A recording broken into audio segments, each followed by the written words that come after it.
Super ಆಗಿದೆ.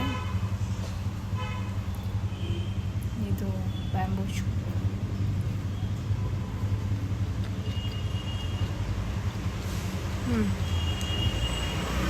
ಸಕ್ಕತ್ತಾಗಿದೆ guys. ಸ್ವಲ್ಪ ಕಹಿ ಇದೆ ಅದು, ಅದರ್ವೈಸ್ ಸಾಂಬಾರು ಮಸ್ತ್ ಸೂಪರ್.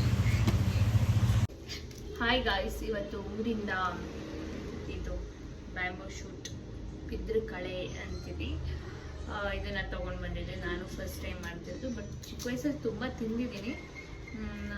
ಸಾಂಬಾರು ಸಿಕ್ಕಾಪಟ್ಟೆ ಟೇಸ್ಟಿಯಾಗಿರುತ್ತೆ. ಸೊ ಇದು ರೆಸಿಪಿ ನಮ್ಮ ಅಜ್ಜಿಯಿಂದ ಫೋನ್ ಮಾಡಿ ಕೇಳ್ಕೊಂಡೆ ಹೇಗೆ ಮಾಡೋದು ಅಂತ. ಟ್ರೈ ಮಾಡೋಣ. ಬಟ್ ಇದು ಹೆಲ್ತ್ಗೆ ತುಂಬ ಒಳ್ಳೆಯದಂತೆ. ನಮ್ಮ ಅಜ್ಜಿ ಇಲ್ಲೇ ನನ್ನ ಹತ್ರ ಇದ್ದಿದ್ರೆ ನಾನು ಇಸ್ಕೊಂಡು ತಿಂತೀನಿ ಅಂತ ಹೇಳ್ತಾಯಿದ್ರು. ಸೊ ಇದನ್ನು ಹೇಗೆ ಮಾಡೋದಂತ ಫುಲ್ ಡೀಟೇಲಾಗಿ ಕೇಳ್ಕೊಂಡಿದ್ದೀನಿ. ಇದು ಬಿಚ್ಚೋದು ಅಷ್ಟೇ. ಇದನ್ನು ನಾನು ನಮ್ಮ ಊರಿಂದ ಬರ್ತಾ ರೋಡಲ್ಲಿ ಕಿತ್ಕೊಂಡು ಬಂದು ಮಾರ್ತಾಯಿದ್ರು. ಸೊ ಅವರಿಂದ ತೊಗೊಂಡು ಬಂದೆ. ಏನೋ ಇಲ್ಲಿ ಎಲ್ಲಿ ಸಿಗುತ್ತೆ ಅಂತ. ಬಟ್ ಟೇಸ್ಟ್ ಚೆನ್ನಾಗಿರುತ್ತೆ. ಇದಕ್ಕೆ ಎಷ್ಟೋ ಎಲ್ಲ ತರಕಾರಿ, ಎಲ್ಲ ಕಾಳುಗಳು, ಎಲ್ಲ ಸೊಪ್ಪುಗಳನ್ನು ಯೂಸ್ ಮಾಡಿ ಮಾಡೋದಂತೆ ಇದನ್ನು. ಸೊ ನಾನು ಕಾಳುಗಳನ್ನೆಲ್ಲ ನೆನ್ನೆನೆ ಸೋಪ್ ಮಾಡಿಟ್ಟಿದ್ದೆ. ಇವಾಗ ಇದ್ರದ್ದು ಸಾಂಬಾರು ಮಾಡೋಣ. ಐ ಥಿಂಕ್ ಇಷ್ಟು ಸಾಕು ಅನಿಸುತ್ತೆ. ಇದನ್ನು ಕಟ್ ಮಾಡೋಣ. ಇದು 4 ಕಟ್ ಮಾಡಿದೆ, ಇಷ್ಟಾಗಿದೆ. ಮಿಕ್ಕಿದ್ದೆಲ್ಲ ನೋಡಿ.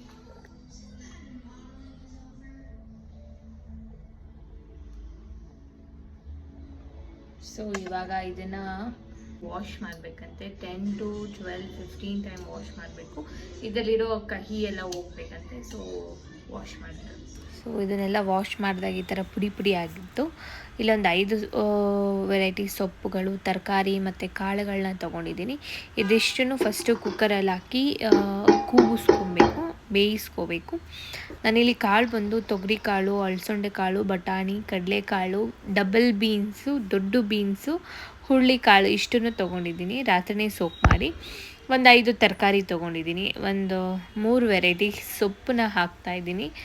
ಆ್ಯಕ್ಚುಲಿ ನಮ್ಮ ಅಜ್ಜಿ ಮೆಂತ್ಯ ಸೊಪ್ಪು ಹಾಕೋದೇನು ಬೇಡ, ಬಟ್ ನಾನು ಹಾಕ್ತಾಯಿದ್ದೀನಿ. ಸೊ ಒಂದು ಸ್ವಲ್ಪ ಉಪ್ಪು ಮತ್ತು ಅರಿಶಿನ ಹಾಕಿ ಲಿಡ್ ಕ್ಲೋಸ್ ಮಾಡಿ ಕೂಗಿಸ್ಬೇಕು. ಮಸಾಲೆಗೆ ನಾನಿಲ್ಲಿ ಶುಂಠಿ ಬೆಳ್ಳುಳ್ಳಿ ಪೇಸ್ಟ್, ಶುಂಠಿ ಬೆಳ್ಳುಳ್ಳಿ, ಚಕ್ಕೆ ಲವಂಗ, 2 ಟೊಮೆಟೊ, ಸ್ವಲ್ಪ ಒಂದು ಅರ್ಧ ಕಾಯಿ ತುರಿ ತೊಗೊಂಡಿದ್ದೀನಿ. ಇದಕ್ಕೆ ಖಾರಕ್ಕೆ ಒಂದು 2-3 ಸ್ಪೂನ್ ಖಾರದ ಪುಡಿ ಹಾಕ್ತಾಯಿದ್ದೀನಿ. ಇದು ಸ್ವಲ್ಪ ಖಾರ ಇರುತ್ತೆ. ಸೊ ಮಸಾಲ ಪುಡಿ, ಸಾಂಬಾರು ಪೌಡರ್ ಹಾಕಿ ಇದಿಷ್ಟನ್ನು ಗ್ರೈಂಡ್ ಮಾಡ್ಕೊಂಡಿದ್ದೀನಿ. ಇವಾಗ ಒಂದು ಸಪ್ರೇಟ್ ಇದಕ್ಕೆ ಎಣ್ಣೆ ಬಿಟ್ಟು ಸಾಸಿವೆ ಜೀರಿಗೆ ಹಾಕಿ ಆನಿಯನ್ ಹಾಕಿ ಸ್ವಲ್ಪ ಬೇಯಿಸ್ಬಿಟ್ಟು ಸ್ವಲ್ಪ ಕರಿಬೇವಿನ ಸೊಪ್ಪು ಹಾಕಬೇಕು. ಕರಿಬೇವಿನ ಸೊಪ್ಪು ಹಾಕಿ ಅದನ್ನು ಚೆನ್ನಾಗಿ ಬಾಡಿಸ್ಕೊಂಡು ನಾವು ಗ್ರೈಂಡ್ ಮಾಡ್ಕೊಂಡಿರೋ ಮಸಾಲೆ ಇರುತ್ತಲ್ಲ, ಆ ಮಸಾಲೆನ ಹಾಕಿ ಸ್ವಲ್ಪ ಹೊತ್ತು ಹಸಿ ವಾಸನೆ ಹೋಗೋವರೆಗೂ ಅದನ್ನು ಎಣ್ಣೆಯಲ್ಲಿ ಕುದಿಸ್ಕೋಬೇಕು. ಈ ಕಡೆ ಒಂದು 4 ವಿಶಿಲ್ ಆಗಿದ ತಕ್ಷಣ ಅದನ್ನು ತೆಗೆದು ಈ ಥರ ಚೆಕ್ ಮಾಡಿಕೊಂಡಾಗ ಕಾಳು, ಸೊಪ್ಪು, ಅದು ಬ್ಯಾಂಬೂ ಶೂಟ್ ಇರುತ್ತಲ್ಲ ಅದೆಲ್ಲ ಬೆಂದಿರುತ್ತೆ. ಅದನ್ನು ಈ ಮಸಾಲೆಗೆ ಮಿಕ್ಸ್ ಮಾಡಿಬಿಟ್ಟು ಒಂದು 5-10 ನಿಮಿಷ ಕುದಿಸಿದ್ರೆ ಸಾಂಬಾರು ರೆಡಿ ಆಗಿರುತ್ತೆ.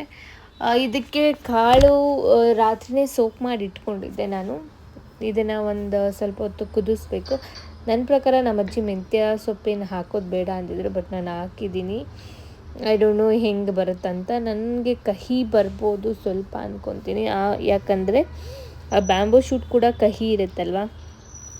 ಸೊ ಇವಾಗ ಟೇಸ್ಟ್ ಮಾಡಿಬಿಟ್ಟು ನೋಡೋಣ ಹೆಂಗಿರುತ್ತೆ ಅಂತ. ಸ್ವಲ್ಪ ಉಪ್ಪು ಖಾರ ಎಲ್ಲ ಕರೆಕ್ಟಾಗಿದೆಯಾ ಅಂತ.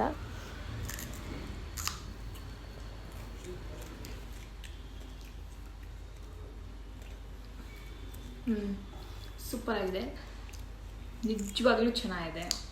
ಇದ್ದೇನೆ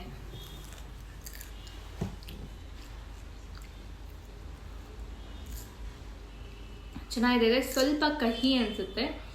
ಅದು ನನ್ನ ಪ್ರಕಾರ ಮೆಂತ್ಯ ಸೊಪ್ಪು ಹಾಕಬಾರ್ದು ಅಂದ್ಕೊತೀನಿ. ಆ್ಯಕ್ಚುಲಿ ನಮ್ಮ ಅಜ್ಜಿ ಕೂಡ ಹೇಳಿದ್ರು ಮೆಂತ್ಯ ಸೊಪ್ಪೇನು ಹಾಕಬೇಡ ಅಂತ. ನಾನೇ ಸ್ವಲ್ಪ ಓವರ್ ಕಾನ್ಫಿಡೆಂಟಲ್ಲಿ ಮೆಂತ್ಯ ಸೊಪ್ಪು ಸ್ವಲ್ಪ ಹಾಕ್ಬಿಟ್ಟೆ. ಟೇಸ್ಟ್ ಮತ್ತು ಸಕ್ಕತ್ತಾಗಿದೆ. ಸ್ವಲ್ಪ ಕಹಿ ಅನಿಸುತ್ತೆ, ಮೇ ಬಿ ಇದು ಇರೋದೇ ಕಹಿ ಅನಿಸುತ್ತೆ, ಬಟ್ ಸಕ್ಕತ್ತಾಗಿದೆ. I love it.